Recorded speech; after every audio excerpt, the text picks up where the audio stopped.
창세기 17장 1절에서 27절까지의 말씀입니다. 창세기 17장 말씀입니다.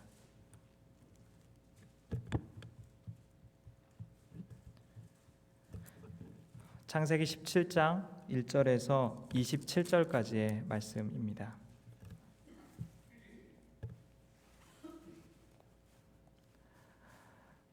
말씀은 제가 한 구절, 여러분이 한 구절씩 읽고 마지막 절은 같이 읽겠습니다. 창세기 17장 1절에서 27절까지에 있는 하나님의 말씀입니다. 아브람이 99세 때에 여호와께서 아브람에게 나타나사 그에게 이르시되 나는 전능한 하나님이라 너는 내 앞에서 행하여 완전하라. 너 사이에 두고 너를 크게 번성하게 하리라 하시니 아브람이 엎드렸더니 하나님이 또 그에게 말씀하여 이르시되 그 내 언약이 너와 함께 있으니 너는 여러 민족의 아버지가 될지라. 이제 후로는 내 이름을 아브람이라 하지 아니하고 아브라함이라 하리니 이는 내가 너를 여러 민족의 아버지가 되게 함이니라. 내가 너를 심히 번성하게 하리니 내가 내게서 민족들이 나게 하며 왕들이 내게로부터 나오리라.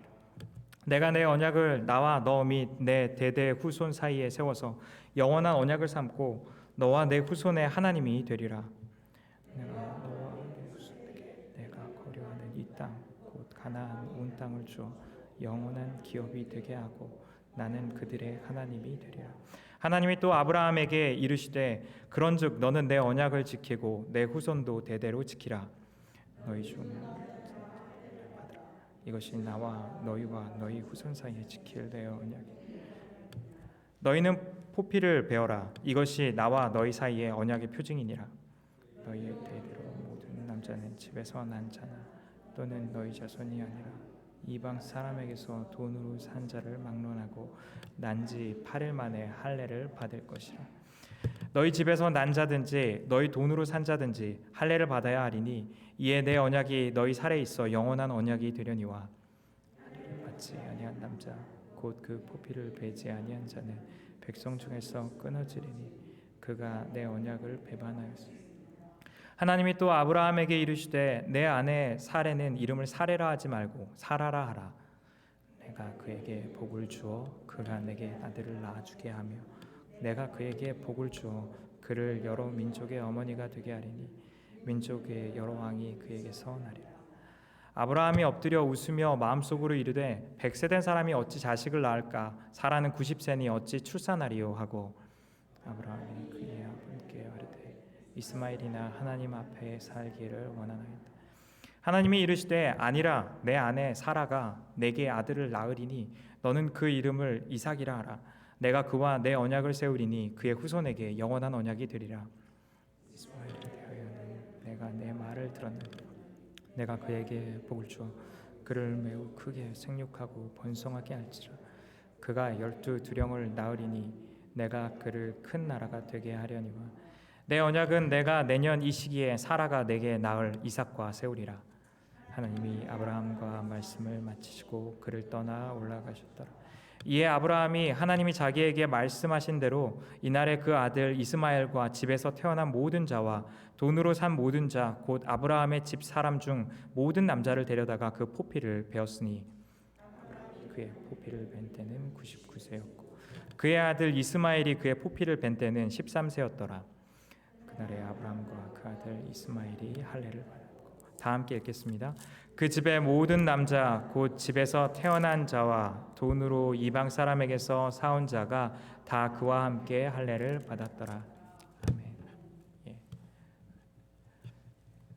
말씀이 좀 길긴 하지만 하나님의 말씀을 함께 읽는 게 좋은 일인 것 같아서 조금 길지만 함께 읽었습니다.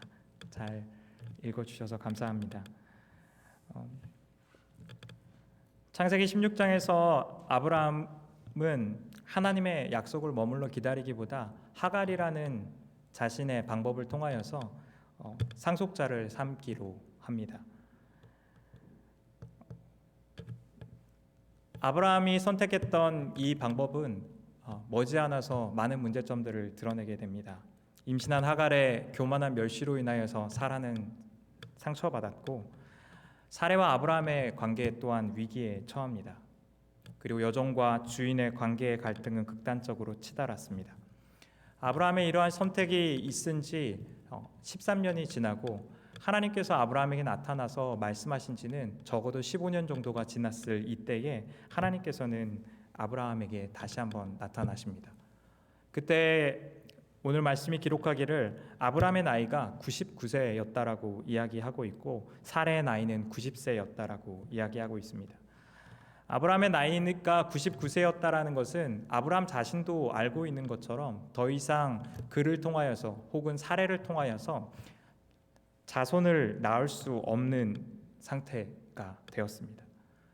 자연적인 방법으로는 도저히 불가능한 상태, 모든 가능성이 사라지고 세상의 상식으로도 생물학으로도 사회적으로도 경험적으로도 어떠한 가능성도 없는 그때에 하나님께서는 아브라함에게 나타나셔서 이 말씀을 하고 계십니다. 하나님께서 첫 번째로 말씀하신 것은 오늘 17장 1절에서 하나님이 그분이 전능한 하나님이시기 때문에 아브라함이 하나님 앞에서 행하여 완전하라고 말씀하십니다. 하나님께서 아브라함에게 자신이 전능한 하나님이라는 것을 드러내 보이십니다. 하나님께서 엘샤다이의 하나님이시고 전능하시기에 아브라함 또한 그 앞에서 완전한 삶을 살아야 한다고 하나님께서 말씀하고 있는 것입니다. 전능한 삶을 하나님께서 전능하시다는 것과 아브라함이 완전한 삶을 사는 것이 어떠한 관계가 있을까에 대해서 묵상하며 생각하다가 사실 아브라함의 삶 전부가 하나님의 전능하심을 알지 못하였기 때문에 많은 문제 가운데 봉착했다는 것에 대하여서 알게 되었습니다. 아브라함은 하나님의 전능하심을 신뢰하지 않았기 때문에 이집트 땅 가운데 들어갔을 때에 사레를 자신의 누이라고 속였습니다. 또한 하나님께서 아브라함에게 주신 약속들을 신뢰하지 않았기 때문에 하나님께서 전능하셔서 그 일들을 반드시 하신다라는 것을 아브라함이 모르고 있었기 때문에 그가 하갈이라는 자신만의 방법을 택했습니다. 앞서 말했던 것처럼 아브라함이 선택했었던 이 일들은 하나님의 뜻에서 동떨어졌던 것은 당연하고 아브라함이 원하는 것조차도 절반의 성취밖에 이루지 못하였습니다. 앞서 말했던 것처럼 사라와 하갈의 관계가 깨졌고 집안에서는 긴장이 흐르기 시작했습니다. 이스마엘이 자라가면 자라갈수록 사라의 마음은 상속자가 생겼다라는 기쁨보다는 소외감과 박탈감과 상실감들을 느꼈음에 분명하기 때문입니다. 아브라함이 하나님의 전능하심을 알았다면 그는 더 완전한 선택을 했어야 했습니다. 하나님의 성실하심과 그분이 반드시 그 삶 가운데 말씀하신 것을 이루시는 분이시라는 것을 그가 알았다면, 그 일들을 이루실 만한 충분한 능력이 있는 것을 알았다면 그는 그와는 다른 선택들을 했어야 했습니다. 가능성이라고는 전혀 보이지 않는 그 삶 가운데에서, 황량한 그 삶의 가능성 가운데서 하나님만이 그의 가능성이고 하나님만이 우리가 신뢰하고 붙들 수 있는 분인 것을 고백하면서 그가 기다렸어야 했다는 것입니다. 하나님께서는 아브라함에게 다시 한번 그 일들을 상기시키십니다. 내가 전능한 하나님이다. 내가 너희를 통하여서 약속한 일들을 반드시 일으킬 것이다. 그러므로 너가 내 앞에서 완전하여져야 한다고 하나님 말씀하십니다. 하나님께서 전능하심을 아는 사람들은 하나님 앞에 행하여서 완전한 일들을 행하는 사람입니다. 아브라함의 아들이었던 이삭은 아브라함처럼 연약함이 많은 사람이었지만 한때 하나님의 전능하심 가운데에서 믿음의 삶을 살았던 사람입니다. 가나안에 거주하는 사람들에게 물이라는 것은 생명과 같은 것이었습니다. 우기와 건기가 명확하게 드러나 있는 가나안에서 물을 얻게 되는 방법은 두 가지가 있는데, 우기철에는 비가 많이 와서 농작물이 자라나지만 건기 때에는 비가 전혀 오지 않아서 가나안 땅 가운데서 물을 찾아볼 수가 없습니다. 그러하기 때문에 우기 때 비가 오는 때에 물을 저장할 수 있는 커다란 웅덩이를 파놓고 그곳에 물을 저장하는 것입니다. 그래서 비가 오지 않는 건기의 시간 가운데 우기 때 내린 비를 통하여서 물 저장고에 있는 물을 사용하여서 물을 얻는 것입니다. 1년 중에 제한된 시간 가운데 물을 얻을 수 있기 때문에 당연히 가나안 땅을 살아가는 사람들에게 물은 생명과 같았고 전략하고 늘 아껴 써야만 하는 소중한 문제였습니다. 가족의 물을 관리하는 일들은 가족에게 매우 중요한 사업이었습니다. 반면에 물을 얻을 수 있는 다른 한 가지 방법은 우물을 통하여서 얻는 것이었습니다. 땅을 파다가 물 저장고를 만들기 위해서 땅을 파다가 정말로 운이 좋으면 샘을 찾게 되는데 그 샘으로부터 물이 솟아나오기 시작했을 때 마치 로또와 같은 것이었습니다. 어떤 분은 가나안 땅에서 땅을 파다가 우물을 얻은 것에 대해서 이렇게 표현했습니다. 만약에 어떤 독지가가 우리의 계좌에 매달 일일마다 5,000불씩의 돈을 넣어주는 겁니다.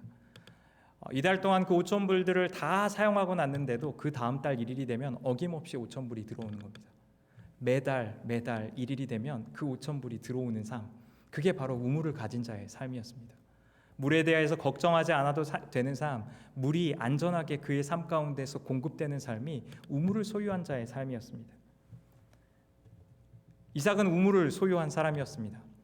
어느 날 땅을 팠을 때에 그곳 가운데 우물에서 우물을 발견했습니다. 샘의 근원을 발견하였고 그곳으로부터 물을 얻게 되었습니다.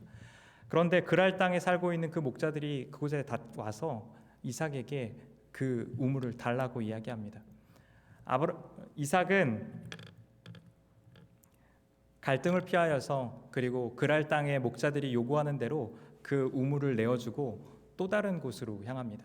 광야 가운데 다시 그 우물을 얻을 수 있을지 없을지의 가능성을 알 수 없지만 다시 믿음으로 전능하신 하나님을 의지하는 삶의 방식으로 광야로 눈을 돌리고 또다시 그 길을 걸어갑니다. 이삭이 다른 곳에 우물을 팠을 때에 다시 한번 그 샘의 근원이 나타나고 우물이 나오는 일들이 일어납니다.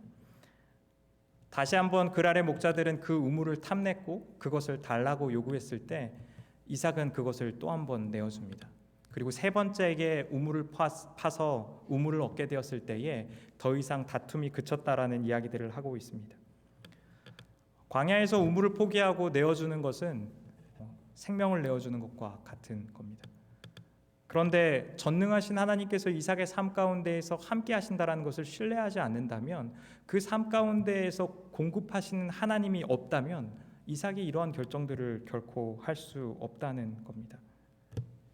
만약 우리가 하나님께서 주시는 그 전능한 하나님의 전능하심을 우리가 신뢰한다면 믿음으로써 보이지 않는 가능성 가운데 하나님의 인도하심을 따라서 살아가는 삶이 우리 가운데 이루어져야 한다는 사실입니다.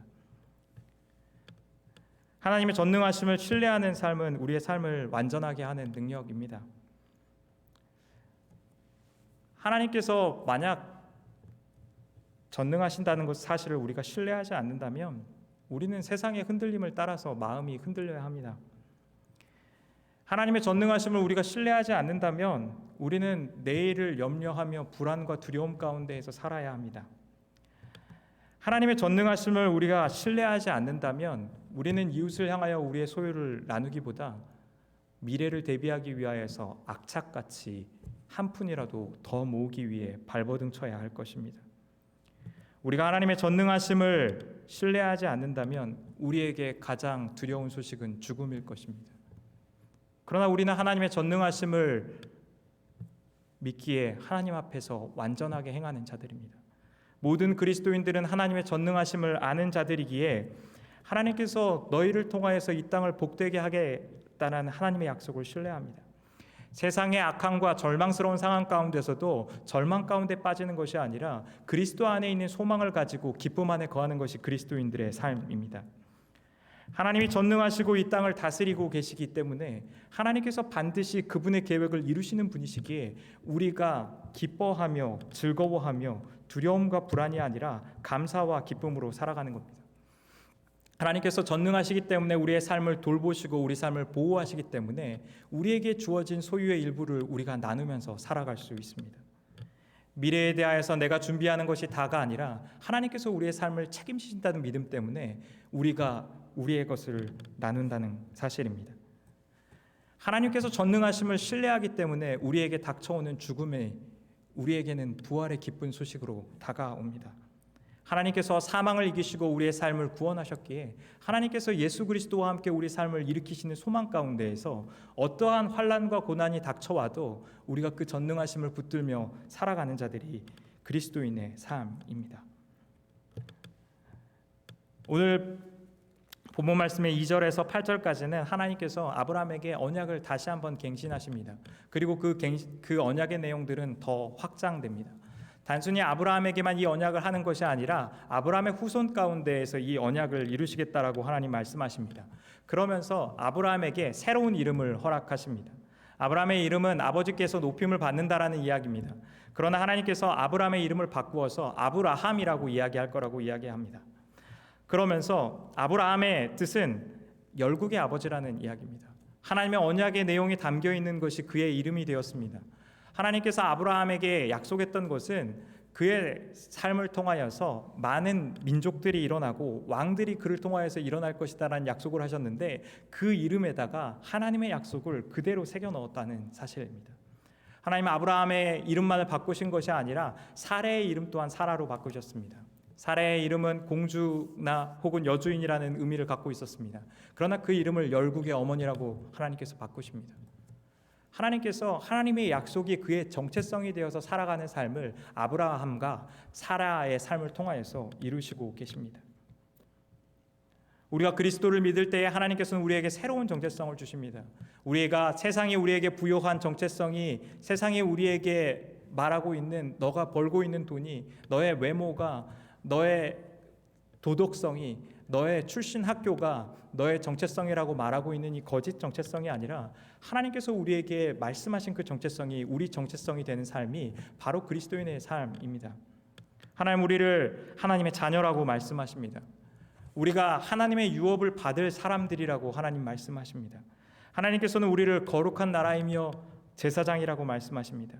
하나님의 다스림 가운데 살아가고 우리가 세상과 구별된 삶을 살아가는 사람이라고 말씀하십니다. 하나님께서 우리를 빛과 소금이라고 말씀하십니다. 우리의 착하고 완전한 행실을 통하여서 세상을 밝히고 복의 근원 되신 주님을 알아가는 삶을 우리의 삶을 통하여서 이루겠다고 하나님께서 약속하고 계십니다. 하나님께서 새로운 정체성을 우리에게 주시기 때문에 우리가 하나님 앞에 완전하게 행하여야 합니다. 청년부 사역을 하면서 어려웠던 문제 중에 하나가 나이 문제였습니다. 젊은 사람들, 고만고만한 사람들 다 모여 있는데 무슨 나이 가지고 문제겠냐고 생각하시겠지만 대학교를 갓 졸업한 학생은 19살 정도의 나이이지만 청년부에는 미혼으로 30대 후반 혹은 40대 초반의 사람들이 종종 있기 마련입니다. 결혼을 조금 빨리 했으면 자식벌 되는 친구와 청년부 활동을 같이 해야 되는 상황이 있었습니다. 나이가 적은 사람은 적은 사람대로 불평을 하고 나이가 많은 사람은 많은 사람대로 불평을 합니다. 적은 사람은 자기의 또래가 없어서 교회를 나오지 못하겠다고 이야기합니다. 나이가 많은 사람은 어린애와 같은 아이들과 삶을 나누는 것이 너무 힘들다라고 이야기를 했었습니다. 참 공감할 수밖에 없는 상황이라고 저도 생각했습니다. 이렇게 나이 차이가 많이 나고 삶의 자리가 다르고 삶의 상황이 다른데 삶을 공유하면서 이야기하는 것이 참 어려울 거라고 생각했습니다. 그런데 시간이 지나면서 제가 청년부를 관찰하면서 깨달았던 것 중에 하나는 나이와 관심사를 따라서 모였던 그 모임들이 다 흩어지고 나뉘어지고 싸워서 갈라지게 되더라는 사실이었습니다. 교회 공동체는 나이가 우리의 정체성 되는 것이 아니라 인종이 우리 정체성 되는 게 아니라 우리의 성별이 정체성 되는 게 아니라 우리의 직업이나 출신이 정체성 되는 게 아니라 예수 그리스도가 우리 정체성 되어야 하는 곳이라는 것을 깨닫게 되었습니다. 청년들에게 더 이상 나이로 나누는 일들을 하지 않으려고 합니다. 그러면서 청년들을 계속해서 도전하고 초청하는 것이 우리가 교회로 모인 것은 우리의 나이 때문이 아니라 예수 그리스도께서 우리의 삶을 구원하셨고 그 은혜와 사랑이 우리의 정체성이 되었기에 그 은혜와 사랑 안에서 살아가는 모습들이 우리 삶 가운데 나타나야 한다고 도전하기 시작했습니다. 저는 그것이 교회의 정체성이라고 생각합니다. 꿈 같은 이야기이고 어려운 이야기라고 생각할지 모르겠지만 교회는 그 일들이 일어나는 곳입니다. 예수 그리스도의 사랑을 받았기에, 그리스도께서 우리에게 은혜를 주셨기에 그 사람이 나와 관심사가 맞지 않다 할지라도, 그 사람이 나와 나이 차이가 많이 난다 할지라도, 그 사람이 나와 소득의 차이가 많이 나고 생각하는 것이 다르다 할지라도 하나님 아버지의 사랑과 그 마음으로 그들을 대하는 사람들이 모여있는 곳, 그것이 바로 교회여야 한다는 사실입니다. 임행교회의 최대 장점이자 단점은 신앙과 상관없이 교회를 방문하는 사람이 많다는 겁니다. 한국 교회가 아니고서는 교회 공동체를 한국어 공동체를 경험할 수 있는 곳이 많지 않기 때문에 여러 사람들이 교회를 찾습니다. 믿지 않는 자들에게 복음을 전할 수 있는 기회가 있다는 것은 우리에게 참으로 감사한 일입니다. 그러나 때로는 그것이 우리의 정체성을 흔들기도 합니다. 우리의 모임의 정체성이 편안한 대화를 할 수 있기 위하여서 많은 그들의 관심사를 따라서 이야기하다 보면 우리의 관심사는 어느덧 예수 그리스도가 아니라 우리의 일상을 어떻게 잘 먹고 잘 사는지에 대해서 우리의 중심이 놓이게 됩니다. 우리의 구역 모임을 통하여서 어떠한 대화와 이야기가 오가고 있는지에 대해서 저희는 살펴볼 필요가 있다고 생각합니다. 정말로 예수 그리스도가 우리의 정체성이 되어져 있는 구역의 모임이 되고 있는지, 우리가 만나는 곳마다 예수 그리스도를 알아가는 지식과 말씀 안에서 성장하는 일들이 일어나고 있는지, 아니면 우리의 필요와 관심사를 쫓아서 살아가다가 반목하고 깨지고 갈라지는 일들이 반복적으로 일어나고 있지는 않은지에 대해서 말씀 앞에 저는 살펴보아야 한다고 생각합니다. 하나님께서 우리에게 도전하고 계시는 것은 우리가 예수 그리스도로 정체성을 삼아 살기를 바라십니다. 예수 그리스도께 은혜를 받은 자로서, 그 은혜를 흘려보내는 사람으로서 하나님께서 우리를 부르고 계십니다. 오늘 말씀에서 9절에서 14절 말씀 가운데에서 하나님은 그 언약의 내용들을 갱신하면서 아브라함과 그 자손에게 할례를 받으라고 말씀하십니다. 우리가 오해하고 있는 사실 중에 하나는 할례가 사실 히브리 민족으로부터 시작된 예식이 아니라는 사실입니다. 여러 고대의 문헌들은 당시의 가나안 땅과 이집트에서도 제례와 성년 의식으로서 할례가 많이 행해졌다라는 것을 보여주고 있습니다. 하나님께서 말씀하신 것은 남성의 표피를 잘라내는 이 예식의 성스러움을 말씀하지 않으셨습니다. 이 할례가 가지고 있는 특징은 그것이 받는 시기와 할례를 받고 있는 사람의 범위입니다. 오늘 말씀 가운데에서 하나님께서는 아브라함에게 난지 8일 되었을 때에 할례를 받아야 한다라고 말씀하십니다. 8일은 당시에 영아 사망률이 높았던 고대 사회에서 아이가 생존할 수 있는 아이의 생존이 어느 정도 확실시되는 시점이었습니다. 결국 아이의 모습 그대로 아무런 성취도 하지 않았고 아무런 것도 증명하지 않았지만 하나님께서 그 아이를 있는 모습 그대로 선택하셨다라는 것을 이야기하고 있습니다. 또한 하나님께서는 아브라함의 혈통으로 난 사람들에게 할례를 받으라고 말씀하고 있지 않으십니다. 오늘 본문 말씀이 이야기하고 있는 것은 아브라함의 집에 있는 모든 사람을 하나님께서 할례 받으라고 말씀하시는데, 너희 자손이 아니라 이방 사람에게서 돈으로 산 자를 막론하고 난지 8일 만에 할례를 받으라고 하나님 말씀하십니다. 오늘 말씀에 12절 말씀에 나와 있는데, 집에서 난 자나 이방 사람에게 돈으로 산 자를 막론하고 아브라함의 집 가운데 속해 있는 모든 사람이 할례의 대상이라고 하나님께서 말씀하십니다. 할례의 대상이 된 자가 혈통으로 구분되지 않았습니다. 할례의 대상이 된 자가 사회적 신분으로 나뉘지 않았습니다. 하나님께서 말씀하신 것은 할례가 아무런 공로나 특출난 재능으로서 자신을 증명한 사람에게 주는 것이 아니라 하나님께서 선택하신 아브라함의 백성에게 아무런 공로도 없고 아무런 것도 증명하지 않았고 아무런 것도 조건 없이 하나님께서 택하셨다는 이유 때문에 그들을 하나님의 언약의 백성으로서 삼으셨다는 겁니다. 하나님께서 그들을 선택하신 것은 하나님의 강권적인 은혜였다라는 것에 대해서 하나님께서 말씀하고 계십니다. 자신이 성취한 공로나 윤리적 삶이나 사회적 신분이 혹은 하나님에 대한 헌신이 우리의 삶을 구원하는 것이 아니라 하나님의 강권적인 은혜가 그 삶을 구원하고 있다는 것에 대하여서 할례는 우리에게 이야기하고 있습니다. 그래도 아브라함이 믿음의 삶을 살았기 때문에 할례를 받을 수 있지 않았냐라고 말씀하시는 분이 있을지 모르지만 오늘 본문 말씀에 보면 아브라함의 믿음은 또 한 번 형편없습니다. 아브라함은 오늘 말씀에서조차 하나님의 약속과 다른 꿈을 꾸고 있다는 것에 대하여서 보여줍니다. 오늘 말씀의 17절에서 이야기합니다. 하나님께서 사례를 통하여서 자녀를 갖게 할 거고 그에게 복을 줄 거라는 약속을 아브라함에게 다시 한번 하나님 말씀하십니다. 그러나 아브라함이 엎드려 웃으면서 마음속으로 이야기합니다. 100세 된 사람이 어찌 자식을 낳을까? 사라는 90세니 어찌 출산하리라고 이야기하면서 18절에는 이스마엘이나 하나님 앞에서 살기를 원한다고 이야기합니다. 상속자를 줄 거라는 면에서 아브라함과 하나님의 공통의 관심사가 있는 것처럼 보이지만 사실은 아브라함의 의도와 하나님의 의도는 전혀 달랐습니다. 아브라함이 원했던 것은 상속자를 얻는 것을 통하여서 자신의 이름을 남길 사람을 필요로 했습니다. 하나님께서 아브라함을 통하여서 계획하고 계신 것은 아브라함을 통하여서 하나님의 백성인 이스라엘을 세우시고 더 나은 이스라엘이신 예수 그리스도를 이 땅 가운데 보내심을 통하여서 아브라함의 백성뿐만이 아니라 그들의 자손뿐만이 아니라 모든 믿는 사람들이 구원을 얻게 되는 하나님의 구원의 계획들을 완성하기를 원하셨습니다. 아브라함이 이 이스마엘이나 잘 되길 원한다라는 이 말 가운데에서는 하나님의 약속에 대하여서 하나님의 구원의 계획에 대하여서 나는 관심이 없다라는 이야기를 하고 있습니다.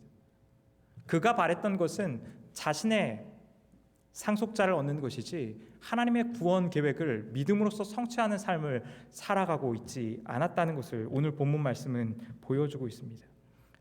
아브라함이 만족했던 것은 이스마엘이었습니다. 자신의 삶만 잘 살 수 있다면, 자신의 삶만 안정적으로 지낼 수 있다면, 나의 가문만이 안정적으로 이어질 수 있다면 하나님께 큰 불만이 없으면서 살아가는 것이 아브라함의 삶의 선택이었습니다. 그러나 하나님께서는 아브라함을 포기하지 않으시고 계속해서 설득하십니다. 너가 보아야 할 것이, 너가 살아야 할 것이 하나님의 나라라고, 나의 다스림 가운데 살아가고 나를 소유하면서 살아가는 삶이 너가 살아가야 할 삶이라고 말씀하십니다. 아브라함이 믿음이 있어서가 아니라 아브라함이 믿음을 갖기까지 포기하지 아니하시는 것이 하나님의 은혜입니다. 하나님께서는 아브라함이 믿음의 조상이 되기까지 포기하지 아니하시면서 아브라함을 선택하십니다. 아브라함 자신도 원하지 않고 자신도 포기해버린 그 하나님의 꿈에 대하여서 하나님께서 너를 통하여서 내가 반드시 그 일들을 이룰 거라고 이야기하십니다. 하나님은 오늘날 동일하게 이 교회를 향하여서 말씀하고 계시다라고 생각합니다. 더 이상 우리의 관심사는 하나님의 나라가 어떻게 되어지는지에 달려있지 않습니다. 우리의 관심사는 내가 잘 살고 내 자녀가 특별한 염려 없이 큰 불행을 겪지 않고 살기를 우리는 바랍니다. 그러나 하나님께서 우리의 삶을 향하여서 계속 말씀하십니다. 너가 추구하고 있는 것이, 너가 살아가고 있는 이 삶의 방향이 너의 삶 가운데 구원을 줄 수 없다라고 하나님 우리에게 말씀하십니다. 하나님 계속해서 우리의 삶을 설득하는 것이, 우리가 추구하고 바라봐야 할 것이 하나님의 나라의 일인 것에 대하여서 이야기합니다. 이 땅에서 썩어 없어질 것이 아니라 하나님 나라의 그 영원한 것들을 우리가 바라보면서 살아가야 한다고 하나님께서 말씀하십니다. 나도 내 믿음에 대하여서 포기하고 나도 나의 상태에 대하여서 좌절되는데 하나님께서 우리 가운데에서 포기하지 아니하시고 우리의 삶을 구원하겠다라고 말씀하십니다. 우리가 하나님의 형상을 담기까지, 우리가 하나님 나라를 보며 하나님 나라의 다스림 가운데에서 살아가는 그날까지 하나님 우리의 삶을 포기하지 아니하십니다.